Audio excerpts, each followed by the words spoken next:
Rhapsodie des réalités, mercredi 4 mars 2026, par notre homme de Dieu, le pasteur Chris Oyakhilome. Le thème pour aujourd'hui, l'adoration ne se résume pas aux applaudissements. Écriture du jour, psaume 141:2. Que ma prière s'élève devant toi comme l'encens, et mes mains levées comme l'offrande du soir. Il est essentiel de comprendre la dimension spirituelle du ministère, ainsi que la place réelle de la musique et des expressions d'adoration dans la maison de Dieu.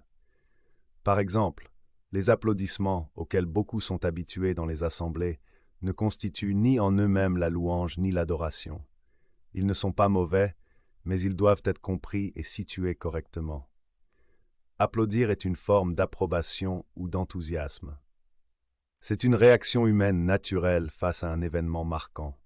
Cependant, sur le plan spirituel, cela ne correspond pas automatiquement à l'acte d'adorer Dieu. On entend parfois dire « applaudissons le Seigneur ». Pourtant, l'Écriture ne présente pas l'applaudissement comme l'essence de la louange ou de l'adoration.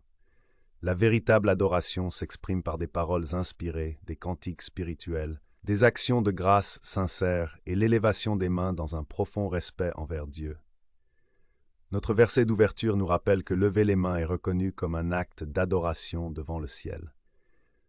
Dans la Nouvelle Alliance, l'adoration est en esprit et en vérité, comme l'a enseigné le Seigneur Jésus. C'est ce type d'adorateur que le Père recherche. Lorsqu'un miracle se produit et que l'assemblée applaudit, il s'agit souvent d'une manifestation de joie ou d'émerveillement. Mais le risque est de s'arrêter à cette réaction extérieure sans offrir à Dieu l'adoration véritable qui lui revient. C'est pourquoi nous devons toujours laisser la parole nous instruire. L'adoration authentique découle de la révélation, non de l'habitude. Les applaudissements peuvent accompagner une célébration, mais la louange véritable jaillit de l'esprit. Elle s'exprime par des paroles remplies de foi, des chants inspirés, des mains levées, des cœurs inclinés devant sa majesté. Voilà ce qui glorifie réellement le Seigneur.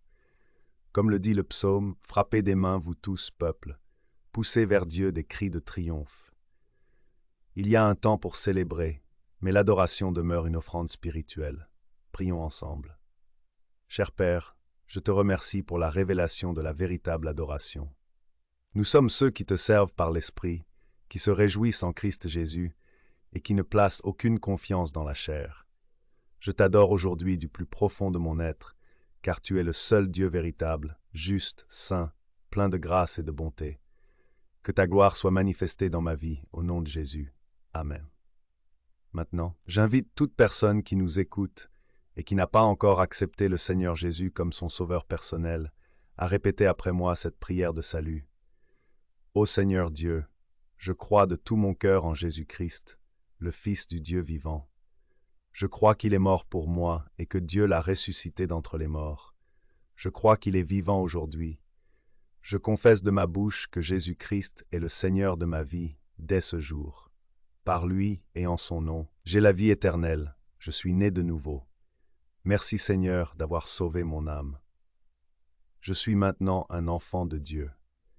Je vous encourage maintenant, suite à cette prière, à vous rendre dans une église locale et à participer à des études bibliques afin de nourrir votre âme. Avant de terminer, nous voulons exprimer notre profonde reconnaissance à notre homme de Dieu, notre cher pasteur Chris Oyakhilome, pour avoir fidèlement répondu à l'appel du très grand Dieu, conduisant son peuple des ténèbres à la lumière par la proclamation inspirée de la parole de Dieu, les manifestations de guérison divine et l'impact transformateur de son ministère à travers le monde.